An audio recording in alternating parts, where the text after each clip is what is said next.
Un jour plus tard, Quinn dirige un groupe de poulains pour envahir le territoire de la veuve. Sonny dit aux étudiants restés sur place comme guetteurs pendant que lui et l'armée principale font irruption dans le fort et tuent la plupart des soldats, les abattant facilement avec des coups rapides de leurs lames. MK ignore les ordres de Sonny et se faufile à l'intérieur pour voler un livre avec le logo d'Azra. À ce moment, il entend des bruits et se cache alors qu'il regarde Tilda s'échapper avec les apprentis. MK l'appelle par son nom, mais elle l'ignore et fuit. Pendant ce temps, Quinn trouve la veuve et commence à la combattre alors que les deux guerriers utilisent habilement leurs lames dans une danse mortelle. Finalement, Quinn parvient à faire tomber la veuve, mais alors qu'il est sur le point de tuer, il a mal à la tête et s'effondre.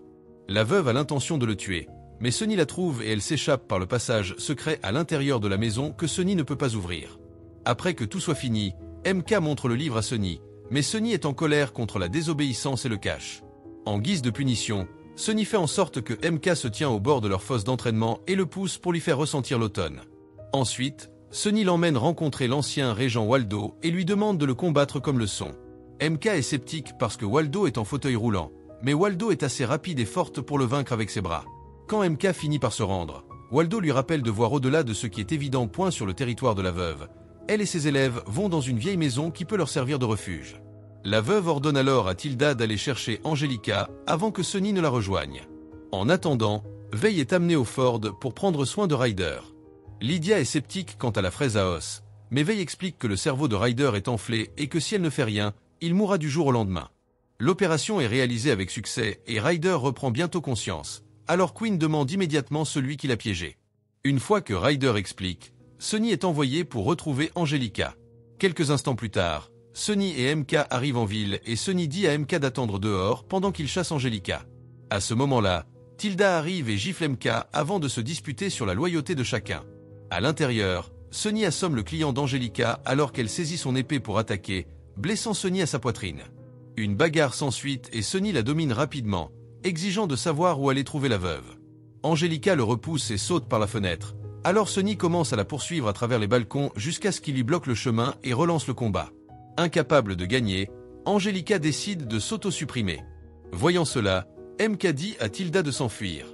Ensuite, ils vont chez Veil pour qu'elle puisse recoudre la blessure de Sonny et que MK devient curieux quand il réalise que Veil sait lire. Plus tard, Quinn dit à Sonny que son attaque contre la veuve a ébranlé les autres barons et qu'ils veulent parlementer. Quinn veut former une alliance avec le baron Jacobé et demande à Sonny d'organiser une rencontre. Après le départ de Sonny, MK se faufile dans sa chambre pour récupérer le livre. Dans le soir, Sonny rencontre Zaïfer, qui lui dit que les autres barons se préparent à la guerre et il pourrait l'empêcher en tuant Quinn. Sonny est loyal et refuse, alors Zaïfer dit qu'elle va essayer de le faire obtenir cette réunion mais ne fait aucune promesse.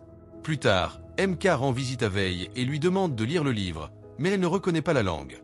À ce moment-là, quelqu'un entre, alors MK se précipite pour se cacher. Le visiteur est Quinn, qui demande à Veil de le sauver comme elle a sauvé Ryder. Veil lui donne une concoction, cela pourrait l'affaiblir, mais aussi ralentir la croissance de la tumeur. Quelque temps plus tard, Tilda court dans une forêt couverte de sang en se faisant passer pour une femme en difficulté. Elle arrête une voiture sur la route et quand les gars sortent pour l'aider, la veuve et les autres filles les tuent. Tilda vérifie à l'arrière de la voiture et trouve un tas d'or pendant que la veuve récupère une pioche sur un mort.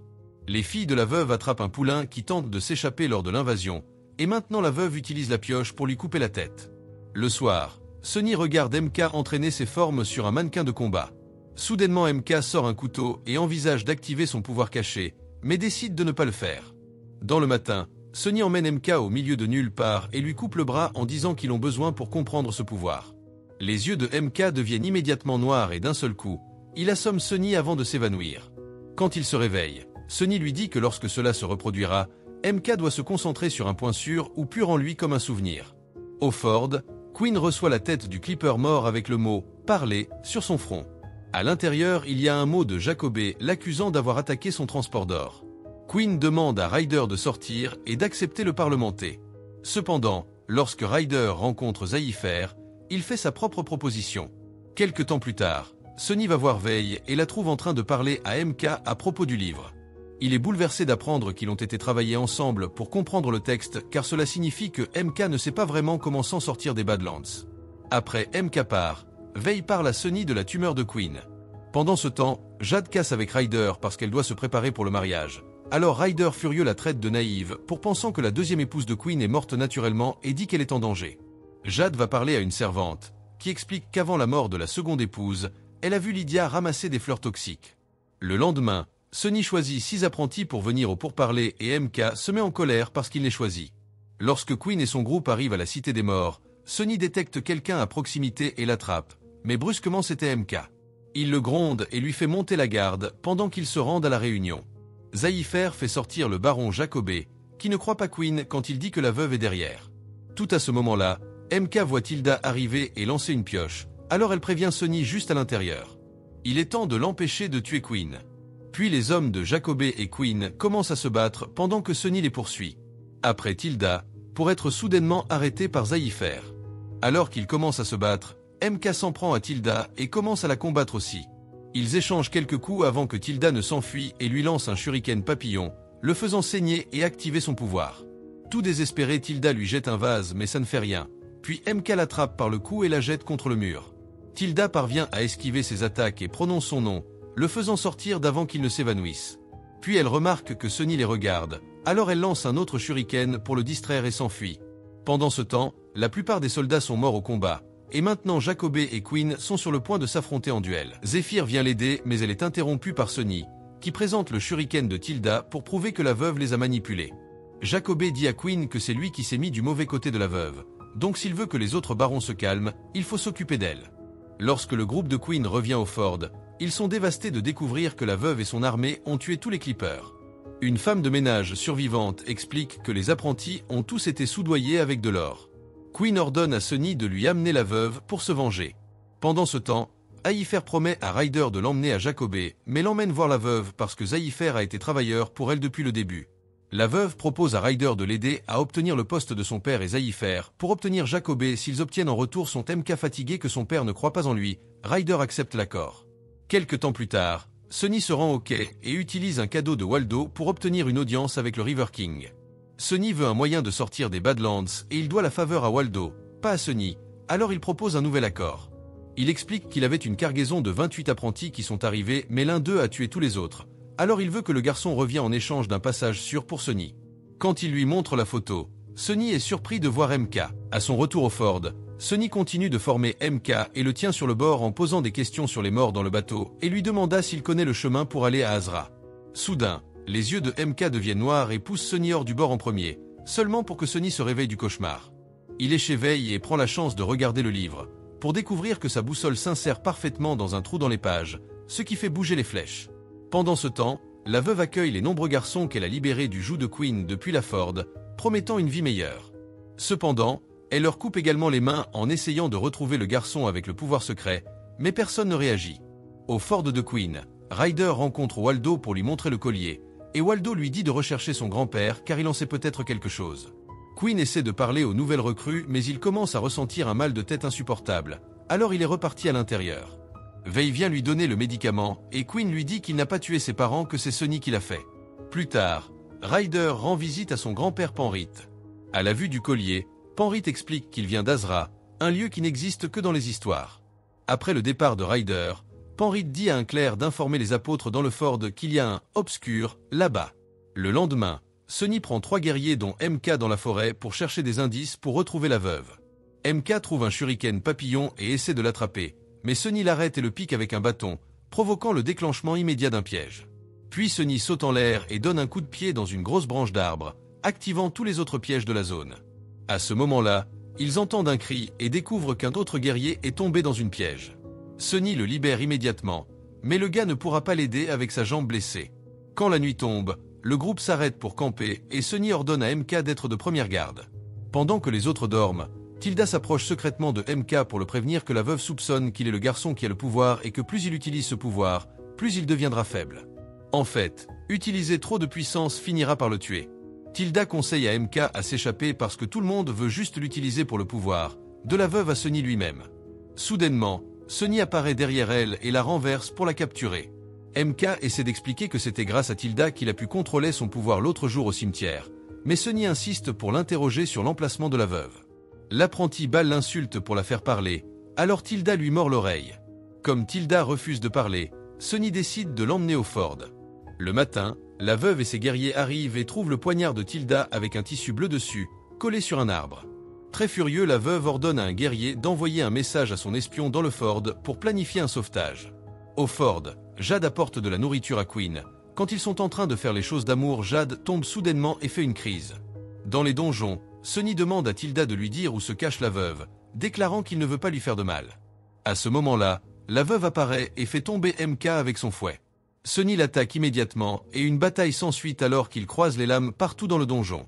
Quand Sonny donne un coup de pied à la veuve à travers un mur, ils se retrouvent dans une armurerie, où ils utilisent toutes leurs armes à leur disposition pour continuer le combat. Après avoir utilisé des dizaines d'armes et même une torche, Sonny parvient enfin à maîtriser la veuve et la blesse gravement. Pendant ce temps, MK libère Tilda, pour ensuite être soudainement éliminé par Bal. Tilda donne un coup de pied à Bal en retour, mais il lui jette de la terre dans les yeux, lui permettant de l'attraper par les cheveux et commence à la battre. Quand MK se réveille, Bal s'assure d'enfermer la cellule pour qu'il ne puisse pas interrompre sa vengeance pour la morsure. Désespéré d'aider Tilda, MK retranche l'épée et tranche sa main, regardant son propre sang pour activer son pouvoir. Très énervé, MK pousse Bal contre un mur garni de pièges. Le son interrompt Sonny quand il est sur le point de tuer la veuve et il regarde sous le choc comment Bal meurt alors qu'il atterrit sur des pointes. En voyant MK hors de contrôle, Sonny se précipite à ses côtés, mais le garçon s'évanouit. Utilisant cette distraction, Tilda et la veuve s'enfuient. Sonny les suit à travers un tunnel caché, mais au moment où il sort, ils sont partis. Dans les donjons, il est révélé que Queen a tout vu. Le lendemain, Sonny va voir à nouveau le River King et lui présente la tête de Bal en prétendant que c'est celle de MK et le River King le croit. Alors il dit à Sonny de venir avec ses amis exactement à minuit, où ils seront laissés car le temps n'attend personne. Ensuite, Sonny se rend à la clinique de Veil et dit qu'ils doivent partir ce soir, mais Veil dit qu'elle n'est pas prête car elle prend soin de Jade, la future femme du baron. Sonny lui dit que s'il y va aujourd'hui, il ne pourra pas la faire sortir.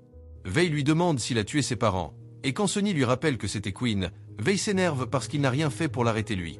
Elle ne sait pas si elle veut s'échapper avec lui et dit qu'elle y réfléchira. Entre-temps, l'un des hommes de Penrith se rend dans une vieille cathédrale pour rencontrer 3 moines. Il leur dit que Penrith a trouvé un sombre et leur montre l'avis de recherche. Les moines vont à leur voiture avec une boîte et partent pour enquêter. Au fort, Lydia s'occupe de Jade, seulement pour être interrompue par Queen furieux. Il est sûr que Lydia a empoisonné Jade et lui a ordonné de quitter le fort, ne la croyant pas quand elle a fait dit qu'elle est innocente. Ensuite, les Clippers escortent Lydia hors du fort et Ryder s'approche d'elle pour la rejoindre, en lui rendant ses icônes religieuses et en lui disant également au revoir. Cependant, Lydia lui dit qu'il ne pourra pas passer une journée sans elle avant de partir. Finalement, Lydia arrive chez son père et demande rédemption alors qu'elle montre les icônes pour prouver qu'elle n'a pas oublié ses racines. Penrith la fait jurer qu'elle abandonnera tous ses biens matériels et qu'elle ne repartira plus jamais, puis il l'emmène à la mare aux grenouilles pour un rituel de nettoyage. Après être restée quelques secondes sous l'eau, Lydia arrive dehors et Penrith la serre dans ses bras pour lui souhaiter la bienvenue. En ville, Veil est soudainement capturé et emmené voir la veuve pour qu'elle puisse soigner sa blessure. Veil lui donne des médicaments et commence à travailler sur la partie blessée.